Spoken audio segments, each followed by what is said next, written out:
So it's now my very great pleasure to introduce Gabriel Farago, and we're going to have a little series of questions to take you on a journey today. Please welcome Gabriel.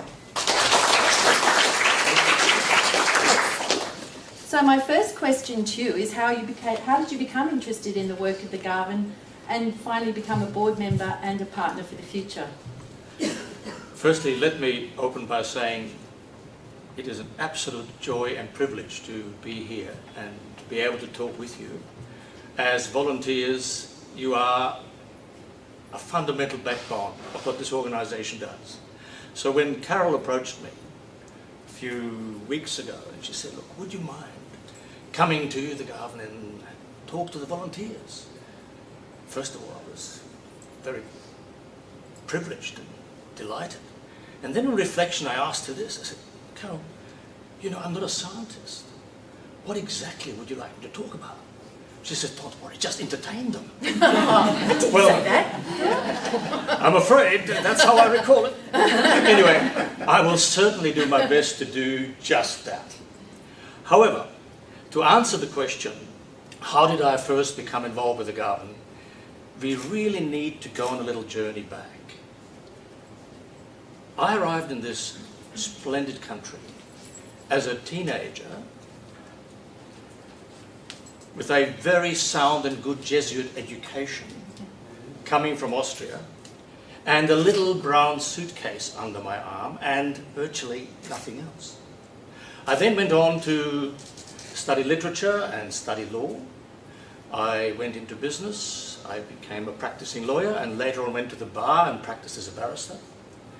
And once this journey came to a certain point, 8 years ago, my wife Joan and I decided it was time to step back, take stock, and to see where we were at. I decided after a long legal career to step back from the law and change direction.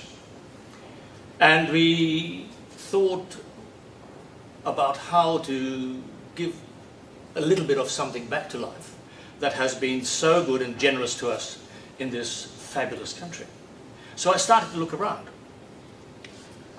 A very good friend of mine, and you probably all know him, Charles Curran, said to me, look, come with me, I'll show you something.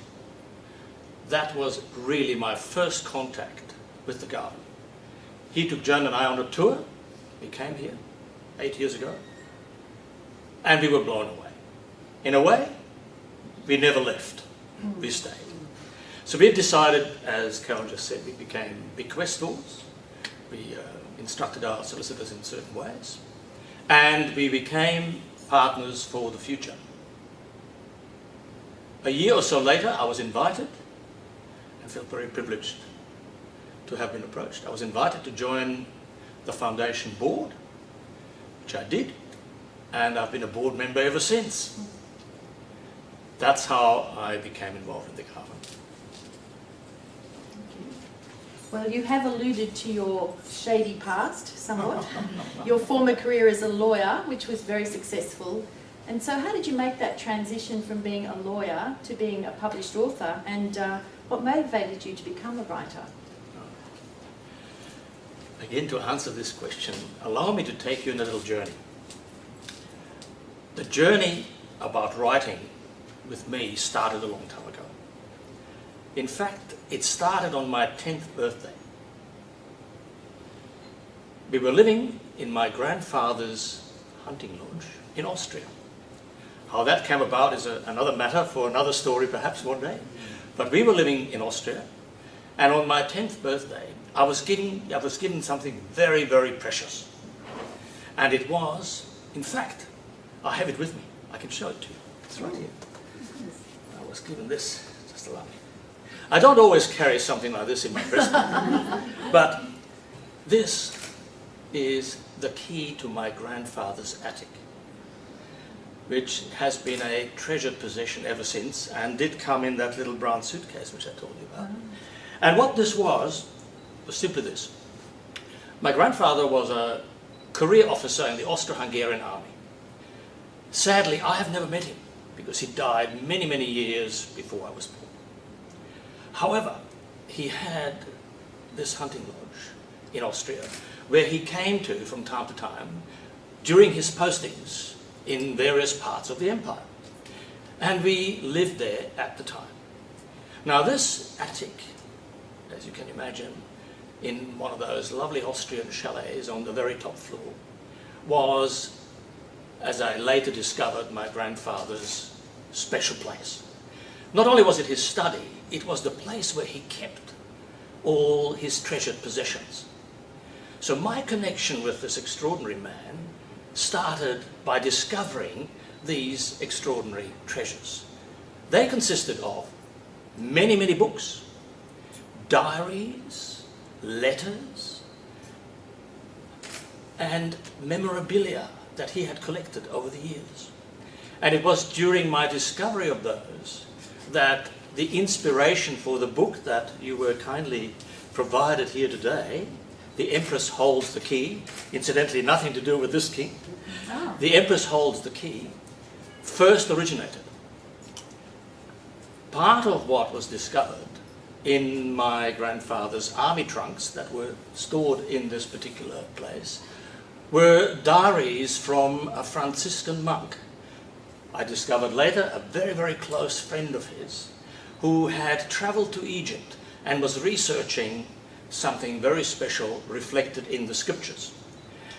And when Brother Lucius, as he was called, passed away, he left his diaries to my grandfather. And those diaries were in that place. And it was the contents of those diaries that inspired me many years later to revisit the subject matter and became the inspiration for the book which I hope you will be able to read and I hope you will be able to enjoy. So that's where the inspiration came from. Now, the transition from a full-time lawyer to writer happened at the same time, basically, that I discovered and joined the Garden.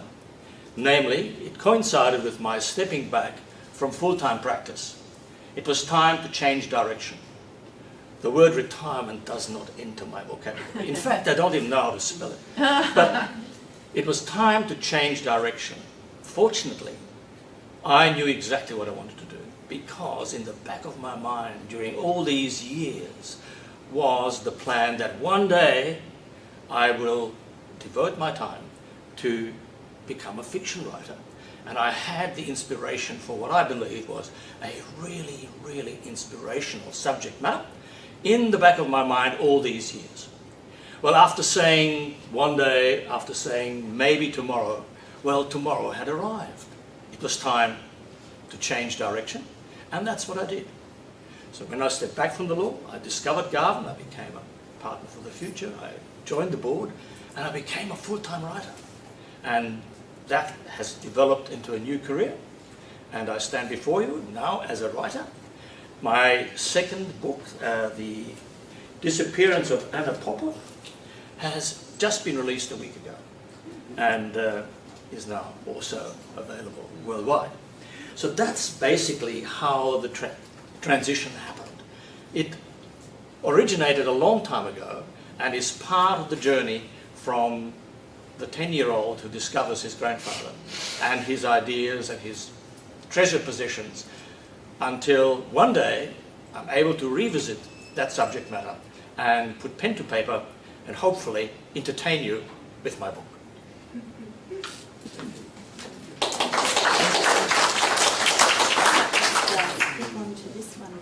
Yes, of course. So I know that you're working on another novel. Can you give us a little bit of a preview of what we can expect from that? By all means.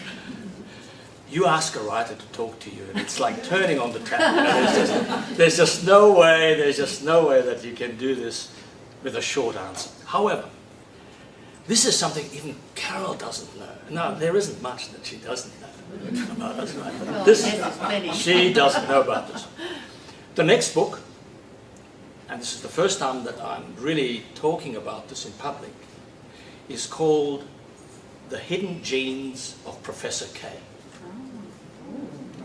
Pausing for a moment, you think, well, does that maybe have something to do with medical research and science? The answer is, of course, yes, it does. In fact, this particular book has been inspired during my privileged involvement with the government, the many scientists I have met, the research and the fascinating subject matter of what they do, and I have found a topic that I find will be subject to a novel that I want to develop. And in fact, the Hidden Genes of Professor K is the next book.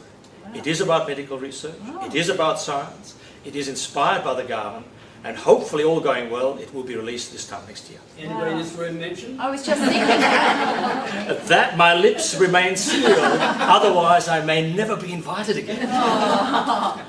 Actually, I'd just like to say, as Gabriel has mentioned, there's a copy of his wonderful book here for all of you to take home, and he'll be able to sign that for you. But would you like to just give them a little bit of an idea of what it's about, the genre, and what they can expect from that novel, just to excite them a bit? Delighted.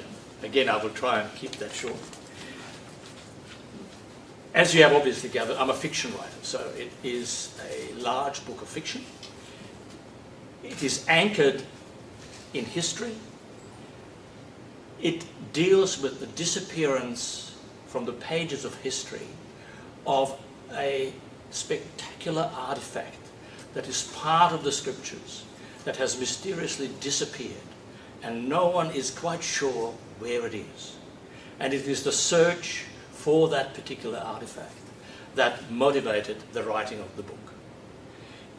It is a great adventure story. It has lots of fascinating characters, I believe, and they are anchored in real life. It's based on people I've come across during the many years at the bar and criminal law and the practice, and they all are anchored in real life. So it is a big quest for a special artifact. I don't want to give too much away for you. It is an adventure that spans about 3,000 years of history. It's a big book, it's about 600 pages, many parts. I like to write fiction for the thinking reader. I want to tease your imagination, I want to tease your intellect, I want to take you into different parts of history, and then, after researching it, I change it a little, and I ask myself, what if it happened that way? So you're never quite sure where fact and fiction meet. It's the intellectual teaser. You're not certain. You know certain parts of it because you've learned about it, you've read about it, but then I change it and I take you into a different scenario of possibilities and imagination that hopefully you will find entertaining. So it's a big adventure, it's a big book. Hopefully it might be something you might enjoy over Christmas. Sure. And if I'm really, really lucky, perhaps I can hear back from you and you can give me a little feedback as to how you enjoyed it or didn't, or what you liked about it, because there's no greater reward for an author and a writer than to hear back from his readers. I have, fortunately, many readers. They are anonymous, they're out there. I never see them, I never communicate with them. So this is a unique opportunity for you here in this room to be able to hopefully communicate with me going forward and to tell me how you find